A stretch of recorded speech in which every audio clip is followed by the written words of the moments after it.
Nous allons d'abord parler de ce que nous appelons la télémétrie des paramètres orbitaux à deux lignes. Il existe une branche de la mécanique orbitale qui vous permet, en gros, si vous connaissez la vitesse de la trajectoire d'un objet dans l'espace et sa localisation à un moment donné, en fonction de l'heure actuelle, d'extrapoler sa trajectoire et en tenant compte de la rotation de la Terre, de déterminer où il se trouvera dans le futur, si vous voyez ce que je veux dire. C'est plus ou moins ce dont on parle quand on parle de télémétrie.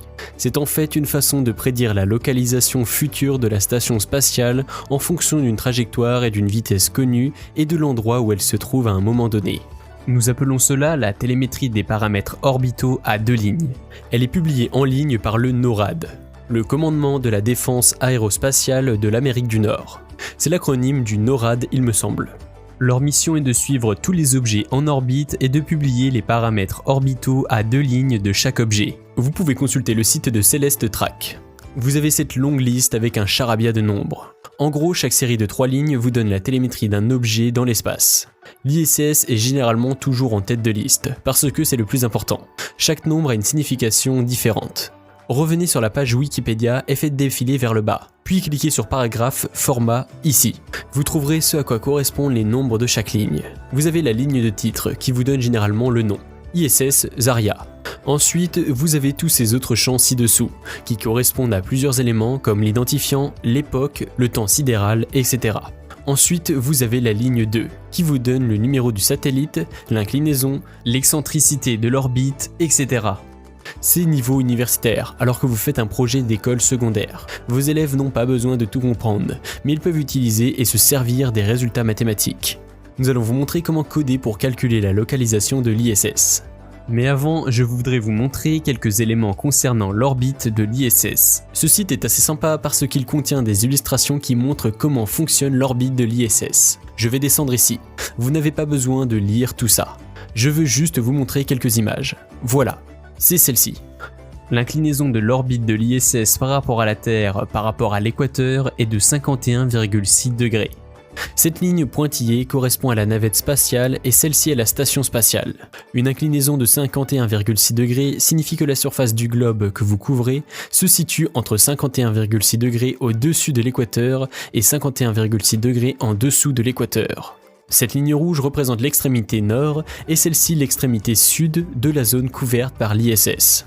Si vous descendez plus bas, vous verrez beaucoup d'images comme celle-ci, avec des courbes en forme de S. C'est comme faire une projection cartographique.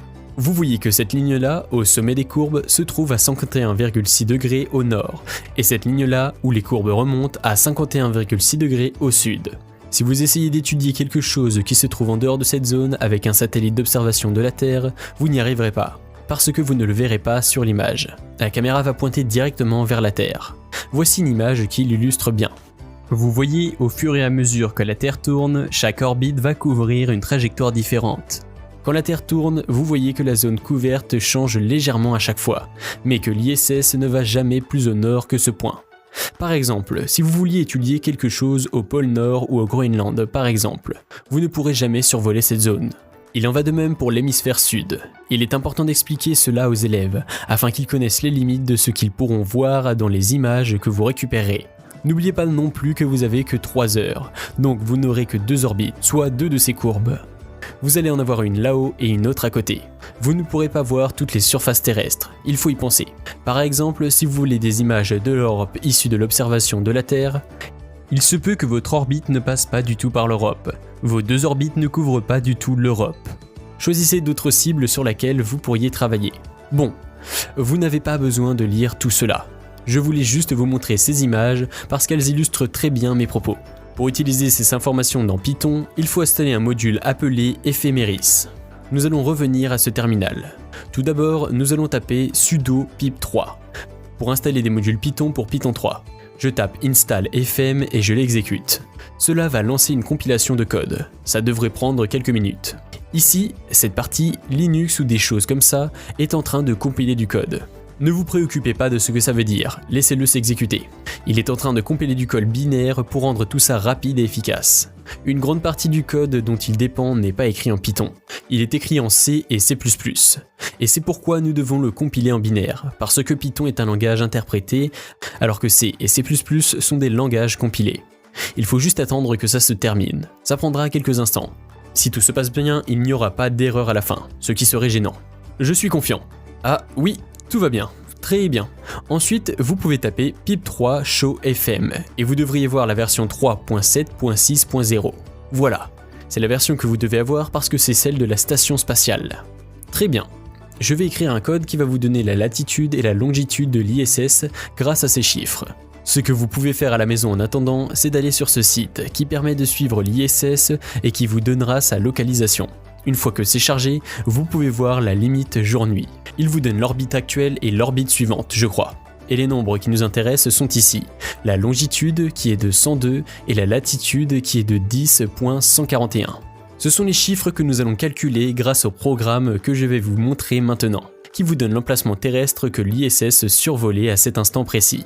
N'oubliez pas qu'il y a un décalage d'environ 20 secondes. Si vous regardez ce stream, ce que vous voyez sur YouTube a environ 20 secondes de retard par rapport au temps réel. Je vais relancer Python 3. Programmation, Python 3, il faut trouver le fichier, puis taper d'abord import fm, puis import time. Voilà, nous allons ensuite aller sur Celeste Track. Ces données sont mises à jour pour presque chaque orbite par le NORAD, donc vous pouvez rafraîchir la page. Vous allez sûrement vous demander comment faire si le code est présenté en février et qu'il n'est exécuté qu'en avril, parce qu'il aura expiré. Voilà, on m'a déjà demandé. D'accord, voilà, oui. En fait, si je vois que vous utilisez ces données dans votre code, nous avons un moyen de mettre à jour la télémétrie à partir d'un emplacement partagé sur le Raspberry Pi, que notre station au sol tient à jour. Ce qu'il faut, c'est qu'ils la mettent à jour tous les 2 jours sur le Raspberry Pi et la station spatiale. Je modifierai votre code de temps en temps avant qu'il ne soit envoyé pour changer la télémétrie depuis cet emplacement. Lorsque votre code sera exécuté à la station spatiale, vous verrez que les localisations calculées seront correctes. D'accord, tout d'abord, vous allez copier cette série de nombres depuis ce site et les coller ici. Nous allons créer cette chaîne à partir de ces séries. Je vais taper name égale ceci, line 1 égale ceci, line 2 égale ceci. Bien sûr, vous devez mettre chaque série entre guillemets. Bien. Nous allons maintenant créer une variable appelée ISS qui correspond à l'objet ISS, et nous allons taper fm.readTel, qui est la télémétrie des paramètres orbitaux à 2 lignes, puis name, line 1, line 2. Voilà, c'est tout. Ces nombres seront alors importés dans cet objet qui s'appelle ISS. Ensuite, nous allons faire comme ça avec le module de caméra. La caméra est le capteur du module de caméra du SenseAt, ça fonctionne pareil. Maintenant, je vais taper while true : puis ISS compute. Et ça va déterminer la localisation actuelle. Elle est basée sur l'horloge du Raspberry Pi. L'heure du Raspberry Pi de l'ISS, de l'AstroPi est synchronisée avec le GMT. Évidemment, cette télémétrie est aussi basée sur le GMT. Ensuite, vous allez juste taper print iss.sublat, puis iss sublong. Ce sont les 2 valeurs. Puis je tape time.sleep 1. En fait, je vais rendre ça un peu plus facile à voir. Je vais juste ajouter ici lat 2.%s moins long 2.%s, puis substituer ces valeurs dans cette chaîne. Très bien. Maintenant, ouvrez l'ISS Tracker et regardez ici. Les valeurs devraient être bonnes quand je le lance. Voilà, c'est notre localisation actuelle. Je vais ouvrir le tracker. Voilà, bien, c'est légèrement différent. C'est à peu près ça. Il semblerait que l'ISS Tracker soit un peu en avance sur nous. Je me demande si nous ne sommes pas en avance sur lui en fait. On dirait qu'il est en avance. En fait, ce site fait un calcul légèrement différent, mais on ne peut pas faire mieux, et vous pouvez voir que c'est à peu près pareil. Ce sera légèrement différent pour vous. Voilà. Comme vous le voyez, vous avez ici la latitude et la longitude, et vous pouvez les enregistrer avec vos images. Ceux d'entre vous qui veulent enregistrer des données, celles du magnétomètre par exemple, vous devriez les étiqueter comme ça. Vous pouvez les recalculer à partir du temps, si vous voulez juste enregistrer le temps. Mais je recommande de calculer la latitude et la longitude et de les enregistrer ici. Vous voudrez peut-être savoir s'il fait jour ou s'il fait nuit là où vous êtes. Par exemple, si votre expérience ne porte que sur des images de nuit, vous voudrez peut-être prendre des photos seulement si vous êtes du côté de la Terre où il fait nuit. En gros, vous ne faites rien quand il fait jour et inversement. Pour faire ça, vous pouvez importer autre chose. Il faut importer le module mat, parce que nous devons convertir les radians en degrés. Je vais créer un objet appelé sun. Sun égale fn sun. Pour le soleil, et nous allons utiliser le concept de crépuscule. Nous allons en fait calculer, pour un observateur imaginaire qui se trouve sur la zone terrestre exacte couverte par l'ISS, si le soleil est à 6 degrés sous l'horizon ou non. Cette forme de crépuscule à 6 degrés sous l'horizon s'appelle le crépuscule civil. Le crépuscule nautique, je crois, est de 12 degrés sous l'horizon. Selon le degré de rigueur que vous souhaitez, vous pouvez utiliser seulement -6 ou -12. Je vais créer une variable appelée Twilight et je vais taper mat radian -6. Ça correspond à -6 degrés sous l'horizon. Nous devons créer ce que l'on appelle l'observateur. Nous allons le faire à chaque fois autour de cette boucle. Nous gardons l'objet ISS que nous voulons charger ici, et nous allons le recalculer à chaque fois que nous prenons cette boucle. Je vais également créer l'observateur. Je vais l'appeler ops égale fm.observer. Je vais ensuite taper ops.lat égale iss.sublat, puis ops.long égale iss.sublong. En gros, nous le programmons au même endroit que l'ISS et nous allons régler son élévation à 0. Évidemment, ça ne sera pas parfaitement exact si vous êtes au-dessus de l'Himalaya et que vous réglez l'élévation sur 0. Il faut seulement qu'elle soit à peu près juste pour savoir si vous êtes côté nuit ou côté jour. Nous allons supposer que l'élévation de l'observateur est de 0 au niveau de la mer. Nous allons taper sun.compute puis obs pour notre observateur. Nous pouvons obtenir l'angle du soleil en tapant sun-angle.mat.degré sun.alt. Ça nous donne l'angle du soleil par rapport à l'observateur, en degrés. Je crois que c'est en radians en fait. Puis nous pouvons taper day or night égale day if sun angle supérieur twilight else night. Je vais ensuite ajouter %s ici et day or night ici. Je vais maintenant lancer ça et il va afficher la latitude et la longitude et nous dire s'il fait jour ou nuit là où nous sommes. On est près de la limite? Oui. Ouah, c'est le bon moment. Bien. Je vais juste vérifier si tout va bien dans mon code. Voilà, ça nous dit qu'il fait actuellement nuit et j'espère que l'on arrivera ici.